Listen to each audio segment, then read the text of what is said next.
بسم الله الرحمن الرحيم. النموذج الثاني 2019 statics. أول سؤال: if theta is angle between final friction force and resultant reaction, then the coefficient of static friction equal. أي بادي بيبقى محطوط على بلين، ده الويت، ده الار، ده الار داش، وهنا الميو ار. اللامدا بتكون هنا، والميو معروفة ان هي ايكوال تان لامدا. هو بيقول ان في انجل سيتا بتوين الفريكشن فورس والريزلتنت رياكشن. العلاقة ما بين اللامدا والسيتا ان اللامدا بلس السيتا ايكوال 90، وبالتالي دي هتبقى تان 90 ماينس سيتا اللي هتطلع كوتان سيتا، وبالتالي الإجابة هتبقى نمبر دي. السؤال التاني: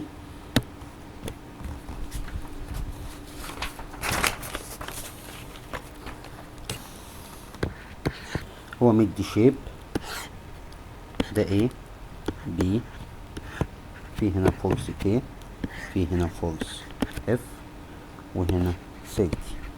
المسافة هنا 20، المسافة هنا 40، وعايز قيمة الاف. قيمة الاف هو بيقول دي وضعية equilibrium، يعني المومنت عند اي بوينت ايكوال 0. هناخد المومنت عند البي، هنلغي بيها الكي، وهتبقى 30 في 20 بالنيجاتيف بلس الاف في المسافة كلها 60 ايكوال 0. كده نقدر نطلع قيمة الاف. الاف هنا هتطلع ايكوال 10، وبالتالي الإجابة هتبقى نمبر A. السؤال الثالث: body of weight 24 نيوتن is placed على rough plane inclined horizontal at angle alpha.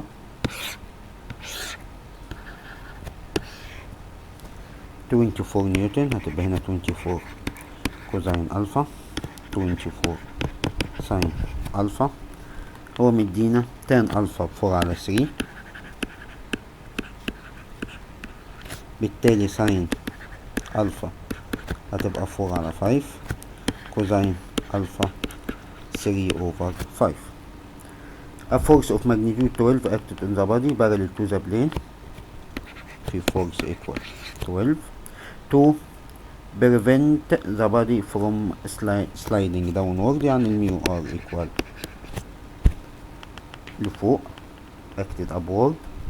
Find the coefficient of static friction between the body and the plane. عايز قيمة الميو. الار هنا equal 24 كوزين ألفا، وكوزين ألفا equal 3 على 5، تبقى 72 over 5. ال 12 بلس الميو ار equal 24 ساين ألفا، وساين ألفا هتبقى 4 على 5، دي هتطلع 96 على 5.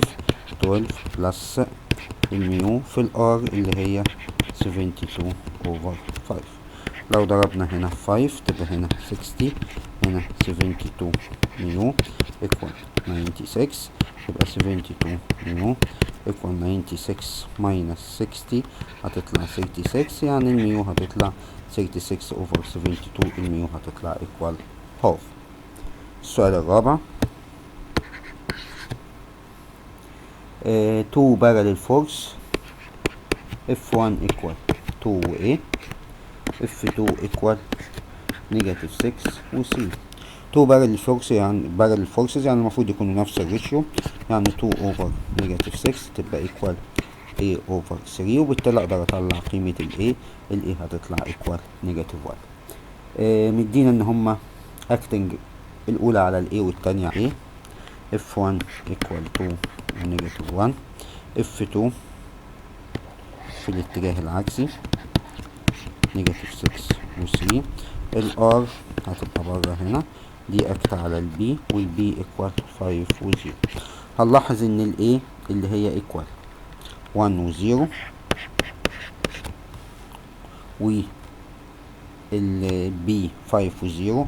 الاتنين المفروض ان هما الواي بتاعتهم 0، يعني موجودين على الاكس اكسس، بالتالي ال R هنا عند اكس و 0. المومنت about الفورسز او فور فورسز equal المومنت فور resultant، فهنبتدي ناخد قيمة المومنت. هو عايز بيقول find the coordinate of the point of action of the resultant C. طبعا الريزلتنت اللي هجيبها هتبقى مجموع F1 و F2. الار لو هو طالبها، طبعا هو مش طالبها، لكن لو هو طالبها هنجمع F1 بلس F2 فهتبقى نيجاتيف 4 و 2 acting على بوينت X و 0. طب نجيب المومنت، ممكن نجيب المومنت لو دي بوينت اسمها عن طريق المومنت about any point بالنسبة للفورسز equal المومنت بالنسبة للجرام. هناخد مومنت عند السي، مومنت عند السي بالنسبة للفورسز equal مومنت عند السي بالنسبة للريزلتنت. بالنسبة للفورسز هتبقى سي بي كروس اف 2 بلس سي اي كروس اف 1 equal المومنت بالنسبة للار هيطلع بزيرو لان هي اساسا اكتنج على السي. السي بي اللي هي بي ماينس سي فهتطلع 5 ماينس اكس و0 كروس اف 2 اللي هو نيجاتيف 6 و3. سي اي اللي هي اي ماينس سي هتبقى 1 ماينس اكس و0 كروس اف 1 اللي هي تبقى 2 ونيجاتيف 1. الكلام ده ايكوال 0. اكستريمز هتطلع 15 ماينس 3 اكس ماينس المينز هتبقى بزيرو بلس اكستريمز هتطلع نيجاتيف 1 بلس اكس ماينس المينز بزيرو. الكلام ده ايكوال 0. تبقى نيجاتيف 2 اكس بلس 14 equal 0 وبالتالي الاكس هتطلع equal 7. يعني الار acting at point 7 و 0. سؤال نمبر 5. If a body is placed in inclined rough plane with an angle of measure cotan theta أو cotan equal 4 على 3, البادي about to move under action of its weight. عايز الكوفيشن اوف فريكشن. قلنا قبل كده لما البادي بيتحط على بلين ومن غير ما يذكر الفورس ويقول لي about to slide under its weight، ده معناها ان الثيتا ايكوال لامدا، وبالتالي الميو اللي هو ايكوال تان لامدا هي نفسها بقت ايكوال تان ثيتا.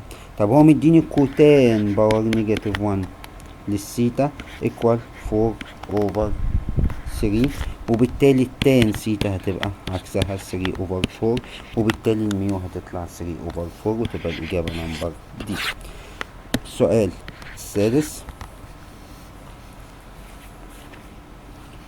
مدينا برضو رسمه.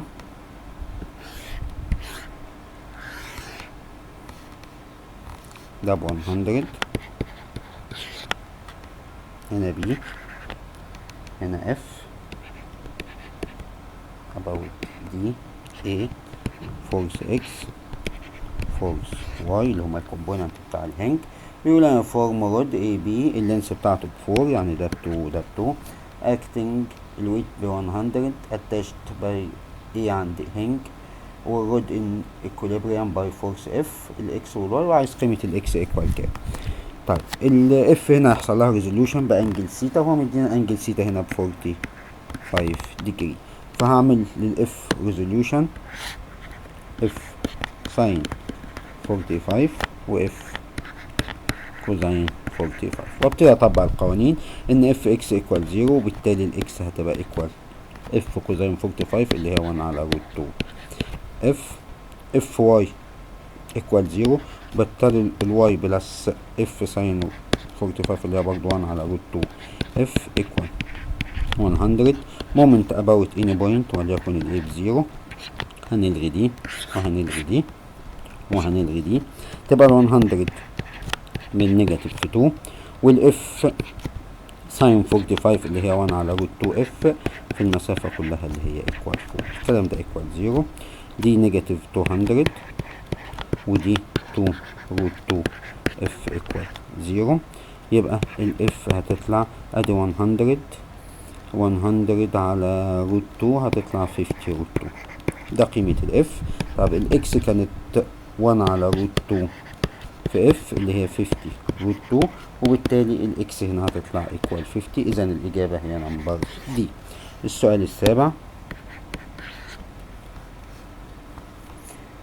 a saw consists of uniform beam of length 4 meter rests on one support at its midpoint. في support على الميد بوينت، اذا السبورت ده ليه رياكشن. هنا 4 كلها 4 يبقى دي بقت 2 ودي بقت 2. child of weight 25 sit in one of its end. في هنا child الويت بتاعته equal 25. find where another child of weight 40 should sit on the source والاكوليبريم. عشان يحصل اكوليبريم في طفل تاني ب 40، عايزين نعرف المسافة بتاعته ايكوال كام. طيب هنفرض المسافة بتاعته من اي بوينت على الرسمة.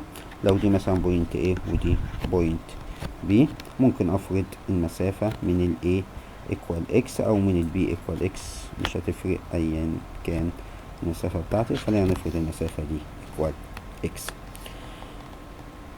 حالة ايكوليبريم، وبالتالي المومنت لو انا سميت البوينت دي سي، المومنت عند السي ايكوال 0. ال 25 بتلف بالنيجاتيف في المسافة بتاعتها 2، ال 40 بتلف في البوزيتيف في المسافة بتاعتها x ايكوال 0.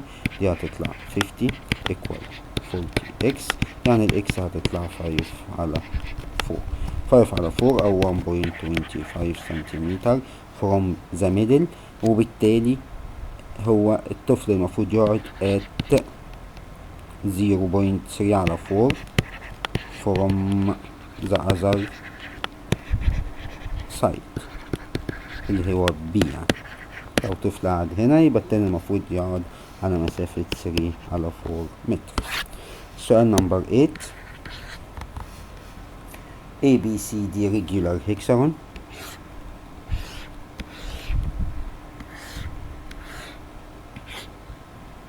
A B C D E F regular hexagon. Forces نبتدي يدينا forces of magnitude 10 root 3 على ال AB، 6 على ال DB،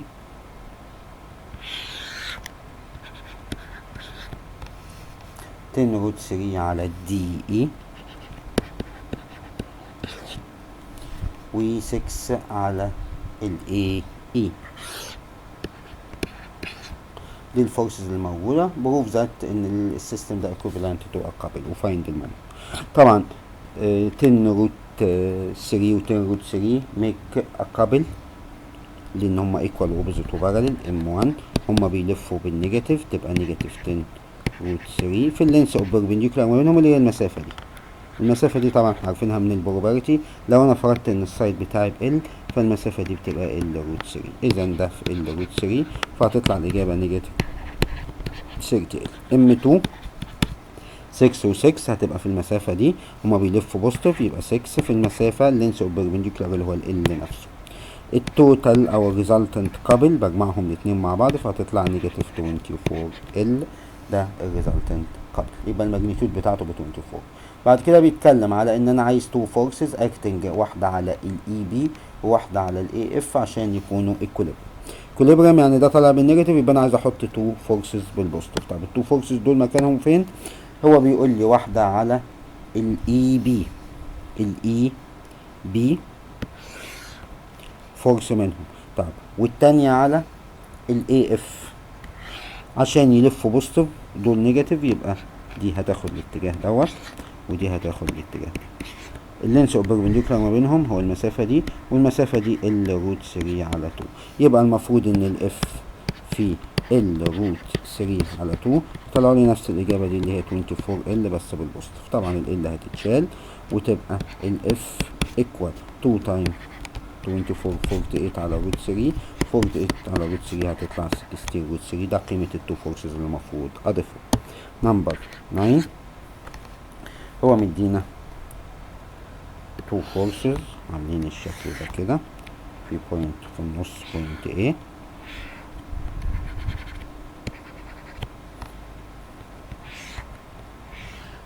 الفورس الأولى equal 8 روت 2، الفورس التانية equal 16.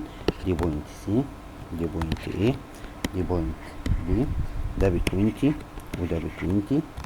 الانجل هنا ب30 والانجل هنا ب45. وبيقول ان التو فورسز دول عايزين المومنت اباوت الايه.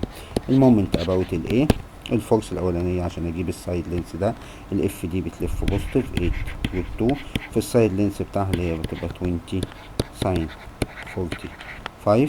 الاف دي نيجاتيف 16 في 20 ساين 30. الاولى ساين 45 1 على روت 2 هتبقى 160. التانية ساين 30 بهاف هتطلع نيجاتيف 160. وبالتالي الإجابة في الآخر هتكون 0 اللي هي نمبر سي. السؤال نمبر 10.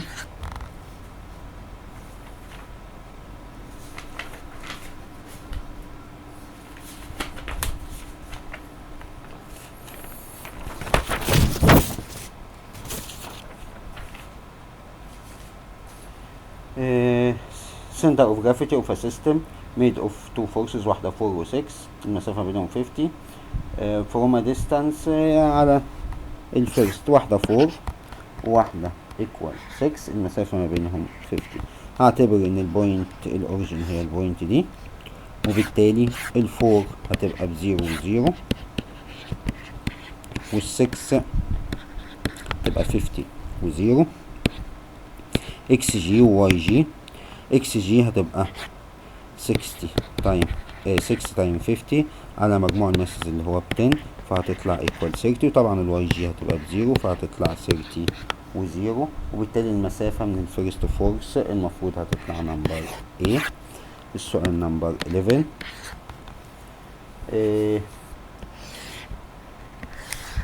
بالشكل ده من عند ال A يبقى A B C D، الويت بتاعها بيبقى نازل من هنا، الويت بتاعها ايكوال 300، اللينس بتاعها 50، يبقى ده 50 روت 2، يبقى دي 25 روت 2 ودي 25 روت 2. في هنا رياكشن أثر عليها الكابل، الكابل ده هو بيقول لي قيمته 7500 M1. مادام في كابل M1 يبقى لازم الاتنين دول بيعملوا كابل، وبالتالي الار لازم تطلع ايكوال 300. M1 ببوزيتيف 7500 يبقى الام 2 المفروض يطلع نيجاتيف 7500. اف في ال 300 بتلف بالنيجاتيف في اللينس اوف بيربنديكولار ال اللي احنا هنجيبه اللي هي المسافه دي ايكوال نيجاتيف 7500. النيجاتيف هيتشال مع النيجاتيف وتبقى ال ده اوفر ده، هتطلع الاجابه ايكوال 15 25. يبقى ده ب 25. في انجل سيتا هنا تبقى ساين سيتا الاوبوزيت 25 على الهايبوتينيوس 25 روت 2، فهتطلع 1 على روت 2. شيفت ساين السيتا هتطلع باجابتين، واحده 45 وواحده 135. سؤال نمبر 12. مدينا شكل تريانجل عليه هنا 90 عند بوينت A، وهنا 30 عند بوينت B، وفي هنا 60 عند بوينت C. ABC equilateral triangle اللينس بتاعته ب10، يبقى ده 10 ده 10. لو انا رسمت هايت كده يبقى ال10 دي هتتقسم 5 و5 ودي هتطلع 5 روت 3. الويتس اوف سايد لينس 10 وويتس اوف ماجنتيود 90 و 30 و 60 فيكسد على البوينت. عايز السنتر اوف جرافيتي. السنتر اوف جرافيتي يبقى انا معايا 3 واحدة 90، الاكس والواي بتاعتها تبقى 0 و0. ال30 هتبقى 10 على الاكس و0.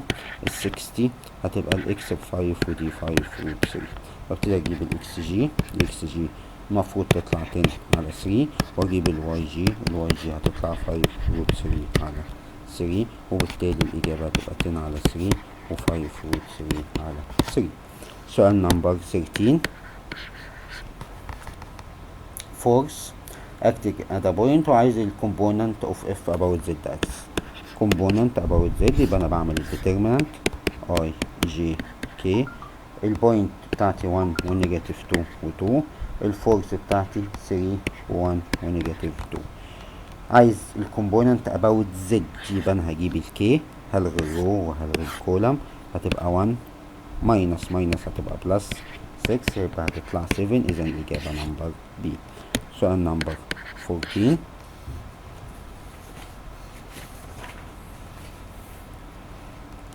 رسم two forces parallel، واحدة عند البي ب 27 دي F1، وواحدة عند السي ب resultant equal 9 ودي ب 32.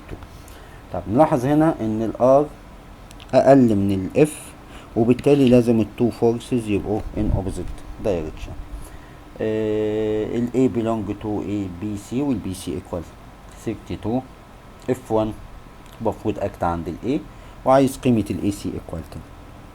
مفروض ان دي بقت الفورس الكبيرة، فالمفروض ان ال F1 تبقى اكت عند بوينت A. المسافة دي لو X، المفروض ان كل فورس في اللينس بتاعها ايكوال الفورس التانية في اللينس بتاعها. طب ال9 المفروض ان هي السبتراكت ما بين الاتنين دول، ما بين F1 و F2. دي كانت F1 فدي F2. المهم الفورس دي كده المفروض تطلع 18، عشان لما اعمل 27 minus 18 equal 9. هو عايز المسافة AC.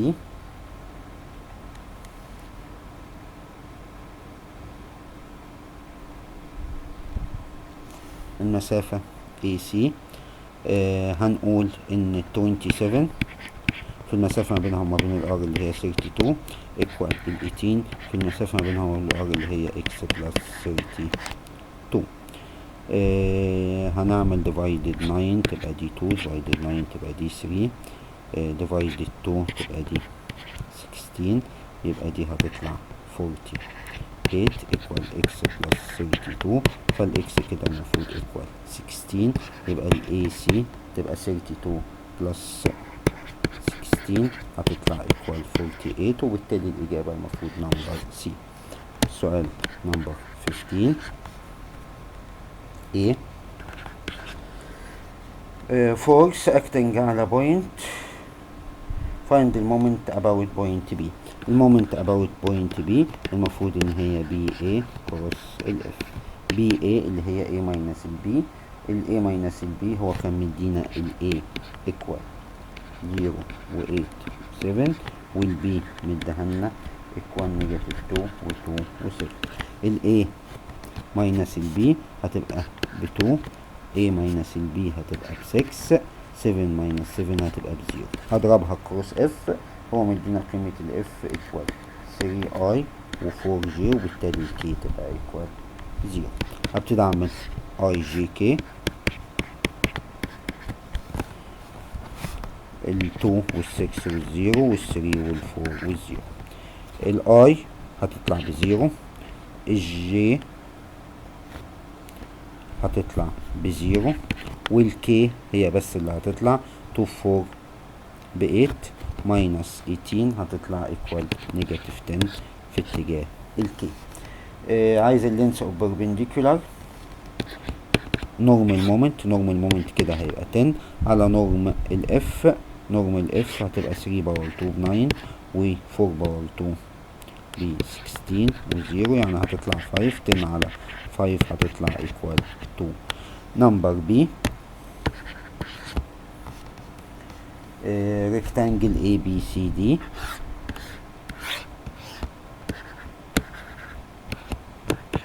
ال AB equal 6 سنتيمتر وده 8 سنتيمتر. forces of magnitude 4 موجودة على ال AB، 5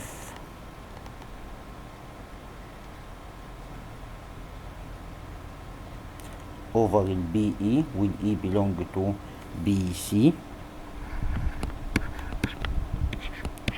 BE دي 5. دي C عليها 3. آخر فورس ب 3 over ال AD. if the resultant passing through point E، يعني المومنت حوالين ال E equal 0. مومنت حوالين E هتلغي ال 5، تبقى المسافة دي وليكن X. 4 بتلف نيجاتيف في X. 3 بتلف بوزيتيف، المسافة كلها كانت 8 فتبقى في 8 ماينس اكس. ال3 بتلف بوزيتيف في المسافة بتاعتها ايكوال 6، الكلام ده كله ايكوال 0. نيجاتيف 4 اكس بلس 24 ماينس 3 اكس بلس 18 ايكوال 0. دول مع بعض ايكوال نيجاتيف 7 اكس، والاتنين دول مع بعض ايكوال 42، يبقى ايكوال نيجاتيف 42، يبقى الاكس هتطلع ايكوال 6، يبقى البي اي ايكوال 6. هو طالب اول حاجة البي اي ايكوال 6 سنتيمتر. تاني حاجة طالب اللينس الالجبريك سم اوف مومنت about البوينت اوف intersection of the x. عايز المومنت about البوينت دي وليكن بوينت اتش. المومنت حوالين الاتش، اول فورس 4 بتلف نيجاتيف في المسافة هتبقى نص ال 8 اللي هي 4. تاني فورس 5 بتلف نيجاتيف في المسافة 3. تالت فورس 3 هتلف بوزيتيف في المسافة اللي هي 4. رابع فورس 3 هتلف بوزيتيف في المسافة اللي هي ايكوال 3. نيجاتيف 16 ماينس 15 بلس 12 بلس 9 هطلع الإجابة دي كده 9 12 21 يعني هتطلع الإجابة ايكوال نيجاتيف 10. يبقى المومنت الماجنتيود بتاعته ايكوال 10. السؤال اللي بعده نمبر 16. نمبر 16 هو رسمة، طبعا احنا بناخد منها الخطوط ملناش علاقة بالرسمة. في فورس هنا اكتنج بالشكل دوت ب 20 نيوتن وعاملة انجل هنا ايكوال 60 ديجري، وفي فورس هنا اكتنج 20 نيوتن عاملة انجل 60 ديجري. المسافة اللي في النص ديت 4 روت 3 ما بين التو بوينت، وهو بيقول لي دول بيعملوا كابل. هات لي الكابل ايكوال كام؟ هات لي قيمة الكابل. 2 ايكوال وباراليل فورس. المفروض اللينس اوف بيربنديكولار ما بين التو فورس، بعمل اكستنت وبنزل بيربنديكولار، ده اللينس اوف بيربنديكولار ال. الانجل دي ب 60 فدي قصاد ال 60 هتطلع 4 روت 3 ساين 60. ساين 60 بروت 3 على 2 فتبقى روت 3 في روت 3 على 2 هتطلع ايكوال 6. اذا الفورس هنا المومنت ايكوال 20 بتلف نيجاتيف في اللينس اوف بيربنديكولار ايكوال 6 فهتطلع نيجاتيف 120. اذا الاجابه هتبقى نمبر بي. السؤال نمبر 17.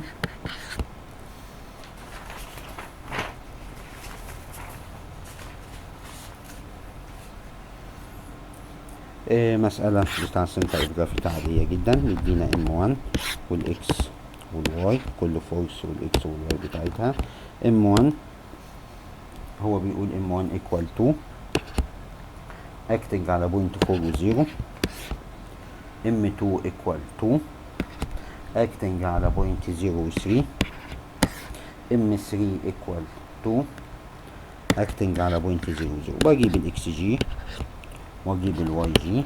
الاكس جي المفروض تطلع 4 over 3 والواي جي المفروض هتطلع equal 1، وبالتالي الاجابة هتبقى بوينت سي.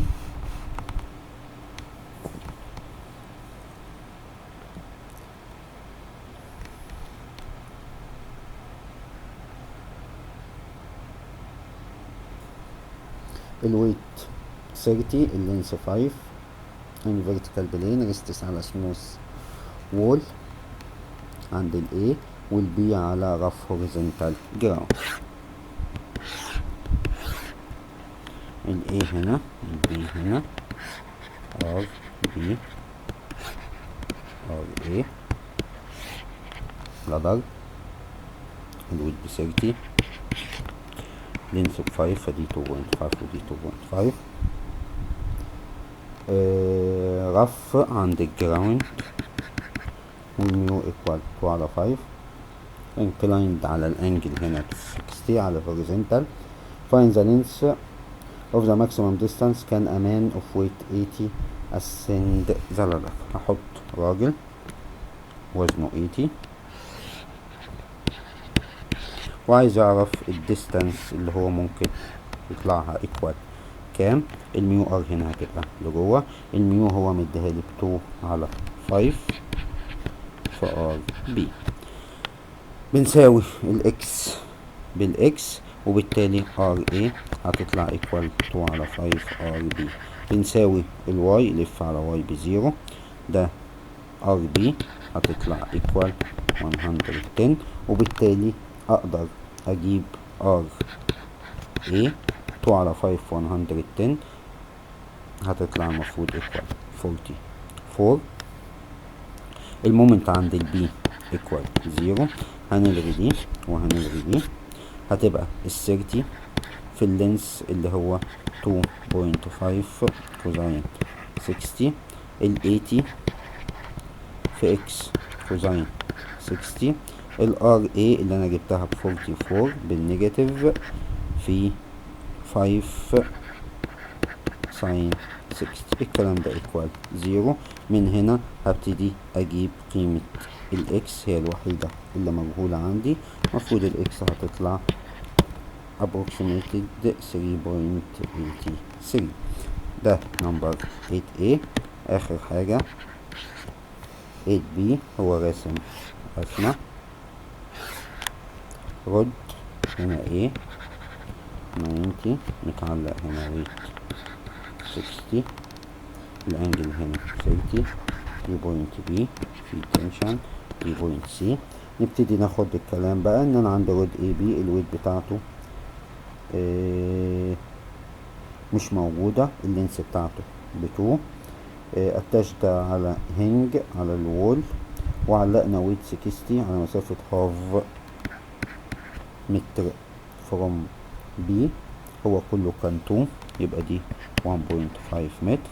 هنا المفروض فيه ار اكس، هنا المفروض فيه ار واي. التنشن ممكن نعمل له ريزوليوشن في الاتجاهين دول، تي كوزين 30 وتي ساين 30. بنساوي الار اكس بتي كوزين 30 اللي هي روت 3 على 2 تي، بنساوي الار واي بلس تي ساين 30 اللي هي هاف تي ايكوال 60. المومنت عند الاي ايكوال 0، هنلغي دي هنلغي دي وهنلغي دي، هتبقى 60 بالنيجاتيف 1.5. التي ساين 30 اللي هي هاف تي في المسافة كلها اللي هي ايكوال 2، تبقى التي بقت ايكوال دي ايكوال 90 ايكوال 90. هنعوض في الار اكس، فلما اعوض هنا ب90 هتطلع 45 و3. هعوض في الار واي عن 90 فهتطلع ايكوال 15. الار هتبقى ايكوال روت ار اكس باور 2 ار واي باور 2، ار اكس باور 2 ار واي باور 2 تقريبا هتدينا 30 روت 7. تان سيتا ايكوال ار واي على ار اكس، يعني 15 على 45 و3، واعمل شيفت تان، الانجل تقريبا هتطلع 10 ديجري و53 مينت. وده يعتبر اخر حاجة في الامتحان، والسلام عليكم ورحمة الله وبركاته.